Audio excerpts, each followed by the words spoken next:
What's up everybody? So today I'm gonna show you some really cool tricks that you can use to let Premiere Pro run fast, really fast. Alright, let's go and dive into it. Alright, so guys, we are in Premiere Pro and the first thing that you want to do is right here. You see that under the tab General, you see Video Rendering and Playback. So you want to set your playback render to your video card. In my case, that is CUDA.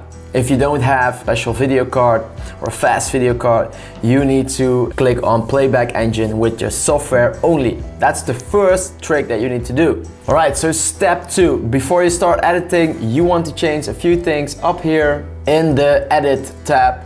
You go to Preferences, and in here you go to your media cache. Alright guys, so the second tip is you want to delete your cache once in a while, alright?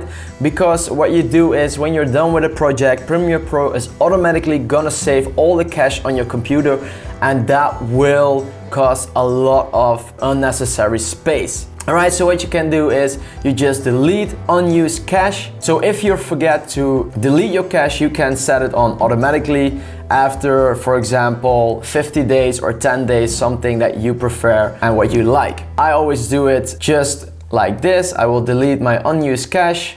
And there you go, Premiere Pro needs to run a bit faster. Alright guys, so we are in the memory tab and you see that you have 6 GB reserved for other applications. And you don't want that because you want to give Premiere Pro a lot of space to work with. So what you're gonna do, you're gonna lower this number to 3 GB, and that will give your Premiere Pro software a bit more space to work with. Alright, cool.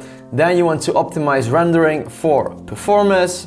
So when you're done with your memory, you go to your automation save. Right? Because what Premiere Pro does is it will automatically save your project, and this is very good if you just start out with Premiere Pro and you don't remember all the time that you need to save a project. But guys, it can be very annoying because when you're doing a big project with a lot of difficult effects, then suddenly Premiere Pro automatically will save your project, and it can be that it will give you an error or something else and will close the program. So I just disable this, and I don't want Premiere Pro to save my project automatically. I just hit the shortcut Control S on my keyboard and I will save it just by myself.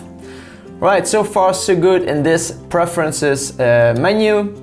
So another thing that you can do to get Premiere Pro run faster is you want to lower the resolution, and you can choose between the resolutions up here, full resolution, half resolutions, and way more other possibilities. Alright, cool. Next thing, if you are working in your timeline with like a lot of effects, you have your like say you use a lot of color grading, you use a lot of really crazy zoom effects, you name it, you can hit on this plus button, you import this icon right here, and if you enable this icon, it will disable all the other effects in your workspace, alright? So let's say I'm gonna color grade this footage right here.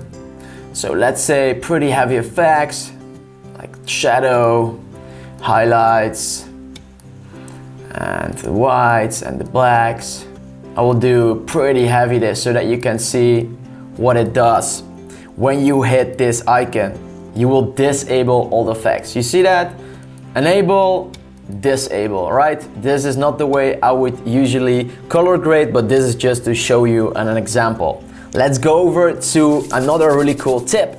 If you are working with 4K footage and you want to work way faster than before, you need to start working with proxies. Oh yeah, you need to start working with proxies because it is just fantastic. Guys, we are here in Premiere Pro. Click on your right and Premiere Pro gives you the opportunity to create a proxy.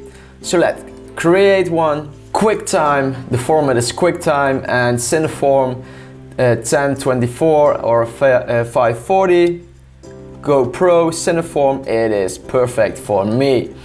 Yes, hit on OK button, and then you go straight to the media encoder where the magic will happen.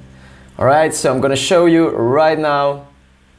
We are here in our media encoder and it starts to encode your 4K footage. And we're done encoding your 4K footage. Boom, ba, brah. Premiere Pro.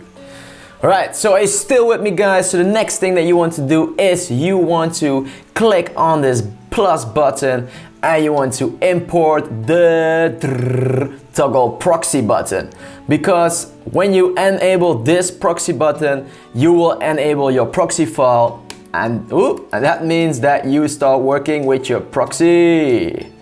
Look at how fast this is. Look at how fast this is going. I have another cool trick, because for the Sony users you can just record your proxy in your camera, and it's beautiful because you already have this proxy file and you don't need to put your file first to the encoder. If you want to check out how that works, I will show you another video for that.